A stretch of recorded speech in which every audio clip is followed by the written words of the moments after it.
Chief of Naval Staff, Admiral R. Hari Kumar, Member of Parliament in Rajya Sabha Sri GVL Narasimha Rao, Vice Admiral Rajesh Pendharkar, FOC in Sea Eastern Naval Command, Commodore P.R. Hari, Chairman and Managing Director, Garden Reach Shipbuilders and Engineers, ministry of defence और Indian navy के सारे senior officials, मेरे media के मित्रों, देवियों व सज्जनों, आज इस विशाखापट्टनम में सर्वे वेजल लार्ज क्लास के पोतों में सबसे पहले पोत INS संधायक की कमीशनिंग समारोह में आप सबके बीच उपस्थित होकर मुझे बेहद खुशी है। साथियों, भारतीय नौसेना के लिए आज का दिन हिस्टोरिकल है। INS संधायक का हमारी नौसेना में शामिल होना निश्चित रूप से हमारी नौसेना की इस पूरे क्षेत्र में शांति व सुरक्षा को बनाए रखने में सहायता करेगा।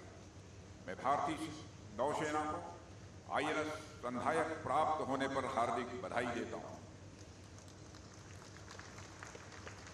साथियों, आज जब मैं आप सबके बीच यहां पर उपस्थित हूं तो मैं आप सभी नेवल वॉरियर से हिंद प्रशांत क्षेत्र में हमारी नौसेना की भूमिका तथा INS संधायक के ऊपर कुछ बातें आप सबसे करना चाहूंगा।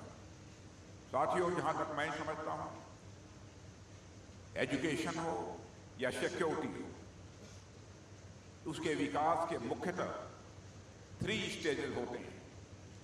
हम शिक्षा का उदाहरण लें। मान लीजिए कोई बच्चा है जो बचपन में उस बच्चे की शिक्षा का तथा उसके पालन पोषण का ध्यान उसके घर वाले रखते हैं। घर वाले उसकी देखभाल भी करते हैं, घर वाले उसे पढ़ाते हैं, घर वाले उसे ये बताते हैं उसे क्या क्या पढ़ना है और उसे क्या क्या पढ़ना चाहिए। लेकिन जैसे जैसे बच्चा बड़ा होता चला जाता है, वह इस स्थिति में पहुंच जाता है जो अपना ध्यान खुद ही रखने लगता है। एक समय उसकी स्थिति ऐसी आती है कि वह अखबारों से, इंटरनेट के माध्यम से या अलग अलग बुक्स के माध्यम से खुद से ही अपनी पढ़ाई लिखाई प्रारंभ कर देता है।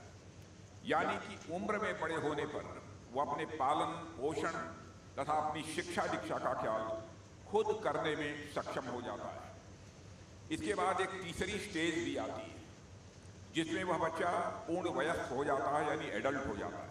उस स्थिति में वह अपनी क्षमता से दूसरों को शिक्षा देना प्रारंभ करता है। समाज में शिक्षा का वही बच्चा प्रचार और प्रसार भी करता है। कहने का अर्थ यह है, पहला स्टेज हुआ दूसरों पर निर्भर होने का, दूसरा स्टेज हुआ आत्मनिर्भर होने का, और तीसरा स्टेज हुआ अपनी आत्मनिर्भरता के साथ साथ दूसरों की भी सहायता करने का। साथियों, ठीक यही चीज किसी देश की सुरक्षा के मामले में भी देखी जाती है। जब कोई देश अपने विकास के शुरुआती चरण में होता है तो अपनी सुरक्षा के लिए दूसरे देशों पर निर्भर रहता है, चाहे वह किसी संधि के माध्यम से या फिर हथियारों के आयात के माध्यम से वह दूसरे देशों के ऊपर निर्भर रहे। लेकिन जैसे जैसे विकास के क्रम में वह देश विकसित होने की ओर अग्रसर होता है, वैसे वैसे उस देश के अंदर वह क्षमता आने लगती है कि वह अपनी सुरक्षा खुद करने में सक्षम हो जाता है। और इसके बाद हमें तीसरी स्टेज भी देखने को मिलती है, जब वह देश इतना शक्तिशाली हो जाता है कि वह अपनी सुरक्षा तो करता ही है, साथ ही साथ अपनी फ्रेंडली नेशन की सुरक्षा करने में भी वह सक्षम हो जाता है। साथियों, पहले स्टेज से तीसरे स्टेज तक पहुंचने में हमें कई सारे परिवर्तन भी देखने को मिलते हैं, लेकिन उन परिवर्तनों में एक बहुत ही बारीक चीज पर मैं आप सभी का ध्यान यहां आकर्षित करना चाहता हूं। इन तीनों ही स्टेजेस में हमें क्षमता का अंतर, कैपेसिटी का डिफरेंस तो दिखता है। जहां एक तरफ पहले स्टेज पर आप खुद अपनी रक्षा नहीं कर पाते हैं, वही तीसरे स्टेज तक पहुंचते पहुंचते आप इतने ताकतवर हो जाते हैं, इतने सक्षम हो जाते हैं कि आप दूसरों की भी रक्षा करना प्रारंभ कर देते हैं। तो क्षमता का अंतर, कैपेसिटी का जो आपकी स्ट्रेंथ का जो है डिफरेंस है, यहां पर है ही। लेकिन क्षमता की इस वृद्धि के साथ साथ एक अन्य बड़ा फैक्टर काम करता है, वह है नीयत का, यानी इंटेंशन का। अपनी तथा अपने परिवार व समाज की रक्षा करना हर व्यक्ति व समाज का एक सर्वाइवल इंस्टिंक्ट होता है और उसकी एक स्वाभाविक प्रकृति होती है। मानव सभ्यता की शुरुआत हुई, आप सभी अच्छी तरह जानते हैं, तो इसी सर्वाइवल इंस्टिंक्ट के आधार पर ही हुई। तब के समय मनुष्य जंगली जानवरों से अपनी रक्षा करता था, पर जैसे जैसे सिविलाइजेशन का विकास होता चला गया, वैसे वैसे रक्षा के पैरामीटर्स यानी मानक भी अलग अलग होते चले गए। लेकिन सुरक्षा के मूल में मनुष्य और समाज का ध्यान फिर सिर्फ स्वयं की सुरक्षा तक ही सीमित रहा, क्योंकि स्वयं की सुरक्षा करना हर व्यक्ति या समाज के लिए उसकी यह प्राथमिक जिम्मेदारी होती है। लेकिन जब आप जिम्मेदारी से ऊपर उठकर स्वयं के साथ साथ दूसरों की रक्षा करते हैं, तो आपकी नीयत यानी आपकी इंटेंशन का यह अंतर साफ साफ दिखाई देता है। जब आप अपनी सुरक्षा से ऊपर उठकर दूसरों की सुरक्षा करते हैं, तो आपके संस्कार दिखाते हैं, आपकी संस्कृति यानी आपकी कल्चर को यह परिलक्षित करते हैं। हमारे शास्त्रों में एक श्लोक भी कहा गया है, अधिकांश आप सभी इससे परिचित होंगे, विद्या विवादाय धनम मदाय शक्ति ही परेशान परपीडनाय खलस्य साधोर विपरीत में तद ज्ञानाय दानाय च रक्षणाय।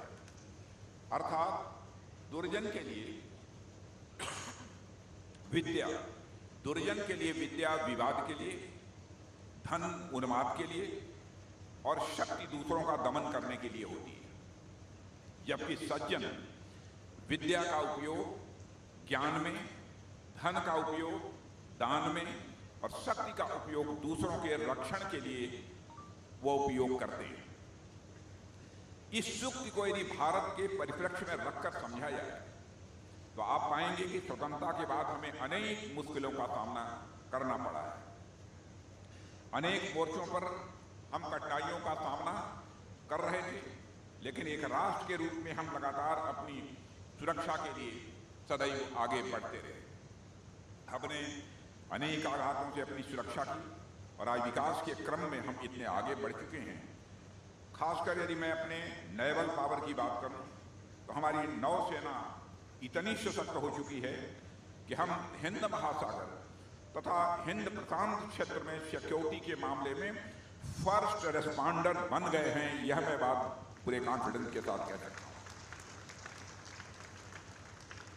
साथियों, यदि ग्लोबल ट्रेड, वैश्विक व्यापार की बात की जाए, तो हिंद महासागर तो वैसे ही एक हॉट स्पॉट के रूप में काउंट किया जाता है। अदन की खाड़ी, गिनी की खाड़ी आदि कई चोक पॉइंट्स हिंद महासागर में मौजूद हैं, जहां से होकर बड़ी मात्रा में इंटरनेशनल ट्रेड होता है। इन चोक पॉइंट्स पर अनेक खतरे भी स्वाभाविक रूप से बने रहते हैं।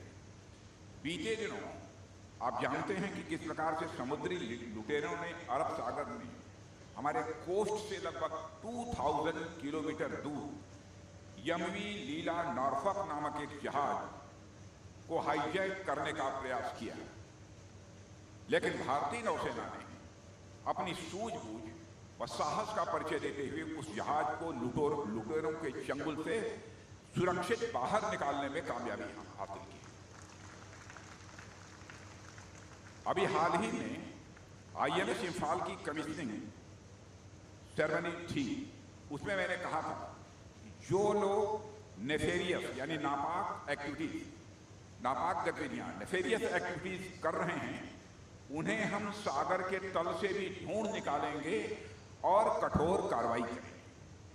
उस बात को आज मैं फिर से दोहराता हूं, समुद्र में चोरी, डकैती और तस्करी से जुड़े लोगों को किसी भी सूरत में बर्दाश्त नहीं किया जाएगा। यह नए भारत का एक प्रण है।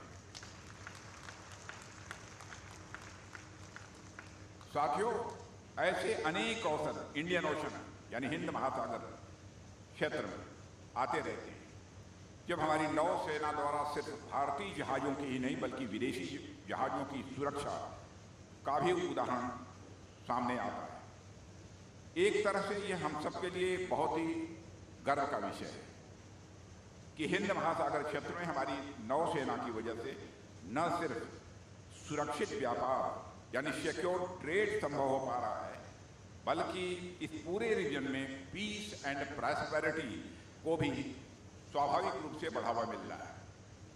साथियों, आपने अभी बीते सप्ताह की एक और खबर पर भी ध्यान दिया हो, जब अदन की खाड़ी में एक ब्रिटिश जहाज ड्रोन हमले का शिकार हुआ और उस जहाज में रखे हुए तेल के टैंकर में आग लग गई। इस घटना के तुरंत बाद उस जहाज ने इमरजेंसी कॉल की और उस कॉल का जवाब देते हुए हमारी भारतीय नौसेना ने जिस तरह से आग को बुझाने में सफलता हासिल की है, उसकी पूरी दुनिया में तारीफ हो रही है। और दुनिया के अनेक जो डिफेंस स्पेशलिस्ट होते हैं, रक्षा विशेषज्ञ होते हैं, इन सबको महाशक्ति के उदय होने की मैं समझता हूं कि इस प्रकार की घटनाएं उसकी पृष्ठभूमि बता रहे हैं। मुझे बताया गया है पिछले कुछ दिनों में 5 पायरेसी अटेम्प्ट विफल किए हैं हमारी भारतीय नौसेना ने, और ड्रोन तथा मिसाइल अटैक से प्रभावित 5 शिप्स को भी असिस्ट किया है हमारी नौसेना। लगभग 80 फिशरमैन या मेरीन्स को रेस्क्यू भी किया है।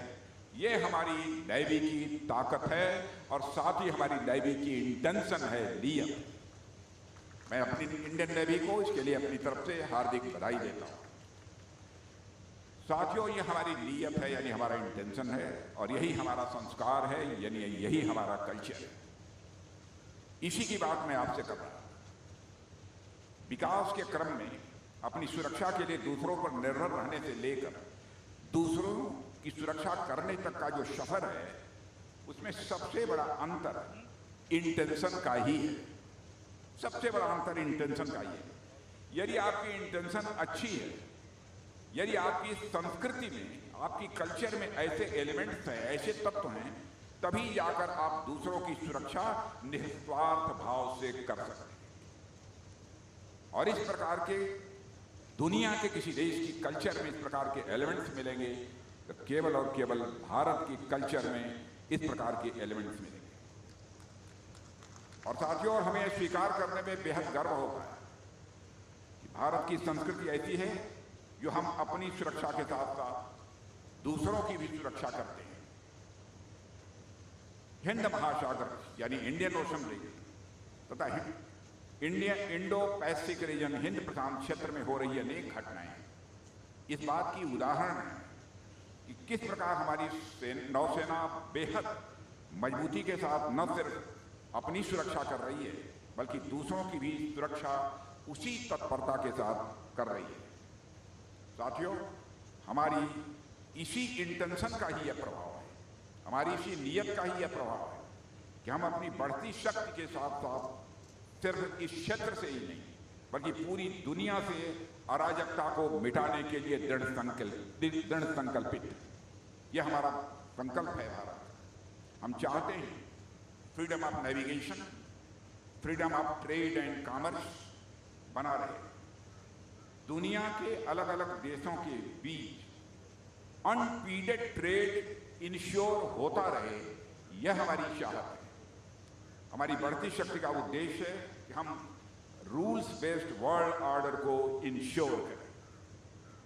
हमारी बढ़ती शक्ति का उद्देश्य है कि हम इंडियन ओशन रीजन तथा इंडो पैसिफिक रीजन में इलीगल एंड अनरेगुलेटेड फिशिंग को भी हम रोकें।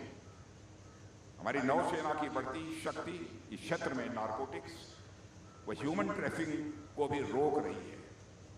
हमारी नौसेना इस क्षेत्र में न सिर्फ पायरेसी को रोकने के लिए पूरी तरह से कमिटेड है, बल्कि हम इस पूरे क्षेत्र को पीसफुल एंड प्रॉस्परस भी बनाने के लिए पूरी तरह से कमिटेड हैं। यह हमारे इंडियन नेवी का संकल्प है। साथियों, मुझे पूरा विश्वास है कि हमारे इस उद्देश्य की प्राप्ति में INS संधायक, जिसकी आज कमीशनिंग हुई है, वह एक बेहद महत्वपूर्ण भूमिका का निर्वाह करेगा। साथियों, जहां मैं नीयत की बात कर रहा हूं, यानी इंटेंशन की बात कर रहा हूं, तो बहुत सोच समझ कर रहा हूं। इंटेंशन बहुत बड़ी और महत्वपूर्ण चीज है, और साथ ही यह नीयत से यानी डेस्टिनी से बहुत गहराई के साथ जुड़ी हुई है। यानी इंटेंशन और डेस्टिनी दोनों का बहुत ही गहरा संबंध है। जैसे जिसकी जैसी नीयत होगी, यानी जिसकी जैसी इंटेंशन होगी, वैसी ही उसकी डेस्टिनी भी। यह अकारण नहीं है कि हम आज नीयत के शहर, मैं विशाखापट्टनम को आप सभी लोग जानते हैं, इसे नीयत का शहर यानी सिटी ऑफ डेस्टिनी कहते हैं। यह सिटी ऑफ डेस्टिनी विशाखापट्टनम में हमारी इंटेंशन की बात हम यहां पर कर रहे हैं, और हम जिस साफ सुथरी और विश्व शांति की इंटेंट के साथ अपनी नौसेना को मजबूत कर रहे हैं, वह इंटेंशन विश्व शांति के प्रमोटर के रूप में हमारी डेस्टिनी बनेगी, ऐसा मेरा पक्का विश्वास है। साथियों, यदि मैं इस स्पेसिफिकली INS संधायक की बात आप लोगों से करूं, तो हम सब जानते हैं कि यह एक सर्वे वेसल है। इसका मुख्य कार्य इस पूरे रीजन में सर्वे करना होगा। इसका मुख्य उद्देश्य पूरे रीजन को जानना भी होगा। और अब जब जानने की बात आती है, तो आप सबको मालूम है कि हमारी संस्कृति में जानने को और जानने की उत्सुकता को बहुत ही महत्व दिया गया है। जानने को और साथ ही हमारी जानने की, समझने की चीजों को उत्सुकता हो, इसको बहुत महत्व दिया गया है। चाहे खुद को जानना हो, या इस नेचर को जानना हो, इस प्रकृति को जानना हो, ईश्वर को जानना हो, या फिर अपने आसपास बिखरे हुए ज्ञान को जानना हो। हमारी संस्कृति में जानने के जो एलिमेंट्स हैं, जानने के जो तत्व हैं, का हमेशा सम्मान किया गया है। आप जितना अधिक जानते जाएंगे, उतना ही अधिक आप मजबूत होते चले जाएंगे, तथा उतना ही आप विवेकपूर्ण होते जाएंगे, यानी उतना ही आप अधिक रैशनल भी होते जाएंगे। ज्ञान हमारी सबसे बड़ी ताकत है साथियों, आप सभी जानते हैं। Knowledge is power. अगर हमारे पास ज्ञान है तो हमारे पास पावर है। हमारे पास ज्ञान है तो हमारे पास भविष्य की संभावनाएं हैं, और हमारे पास ज्ञान है तो हमारे पास सर्वस्व है, यानी सब कुछ है। यह हमारी संस्कृति की विशेषता है, यह हमारी इंडियन कल्चर की विशेषता है कि वह हमें जानने को प्रोत्साहित करती है। कठोपनिषद का नाम तो कम से कम पढ़ा नहीं होगा लोगों ने, लेकिन कुछ लोगों ने जरूर पढ़ा होगा और सुना भी होगा। कठोपनिषद में वर्णित यम और नचिकेता संवाद आप देख लीजिए। वह नचिकेता की क्यूरियोसिटी थी, उनकी जानने की इच्छा ही थी जो नचिकेता को अमर कर गई। ठीक उसी प्रकार आप श्रीमद् भागवत गीता को देख लीजिए। यह अर्जुन के जानने की क्यूरियोसिटी थी, यह अर्जुन के जानने की उत्सुकता थी, जिसने भागवत जी जैसे बड़े ग्रंथ की रचना का एक आधार तैयार कर दिया। साथियों, ठीक इसी प्रकार जिस तरह से अपने आप को जानना आवश्यक है, इस तरह से अपने सराउंडिंग्स का जानना भी उतना ही आवश्यक है। आप अपने आसपास के क्षेत्रों में, यदि आप अपने आसपास के क्षेत्रों से भली भांति परिचित हैं, तभी आप अपने साथ साथ दूसरों की सुरक्षा करने के उद्देश्यों की पूर्ति कर सकेंगे। साथियों, समुद्र अथाह है, समुद्र विशाल है, और हम उसके जितने अधिक से अधिक तत्वों को हम एक्सप्लोर कर पाएंगे, उतना ही हमारे नॉलेज में विस्तार होगा, उतना ही तथा उसी मात्रा में हम मजबूत भी होते जाएंगे, ऐसा मेरा मानना है। जितना अधिक हम समुद्र को जानेंगे, जितना अधिक हम उसकी इकोलॉजी को जानेंगे, जितना अधिक हम उसके फ्लोरा फौना को जानेंगे, उतना ही हम अपने उद्देश्यों की पूर्ति के नजदीक पहुंचते चले जाएंगे। जितना अधिक हम समुद्र को जानते जाएंगे, हम उतने ही सार्थक रूप से अपने स्ट्रेटेजिक इंटरेस्ट की भी पूर्ति कर पाएंगे। इसलिए मुझे ऐसा लगता है कि INS संधायक भारत के हिंद प्रशांत क्षेत्र में, इंडियन ओशन रीजन में महाशक्ति की भूमिका को और ताकत प्रदान करेगा, ऐसा मेरा पक्का विश्वास है। मैं भारतीय नौसेना को INS संधायक की कमीशनिंग पर अपनी तरफ से ढेर सारी हार्दिक शुभकामनाएं देता हूं, बधाई भी देता हूं। और मैं इस शिप के निर्माणकर्ता GRSC के सभी पर्सनल, उनके साइंटिस्ट, इंजीनियर, मैकेनिस्ट और उनके सारे ऑफिशियल्स को भी अपनी तरफ से हार्दिक बधाई देता हूं। और आप सभी की लंबे समय की मेहनत, आपका समर्पण, आपका डेडिकेशन आज साकार हुआ है। INS संधायक की जानने की क्षमता और भारतीय नौसेना का पराक्रम, ये दोनों चीजें मिलकर हिंद महासागर क्षेत्र में निश्चित रूप से भारत को एक एज प्रदान करेंगी, ऐसा मेरा पक्का विश्वास है। अंत में एक बार फिर अपनी तरफ से आप सभी को ढेर सारी शुभकामनाएं देते हुए यही अपना निवेदन समाप्त करता हूं। आप सबको बहुत बहुत धन्यवाद। जय हिंद।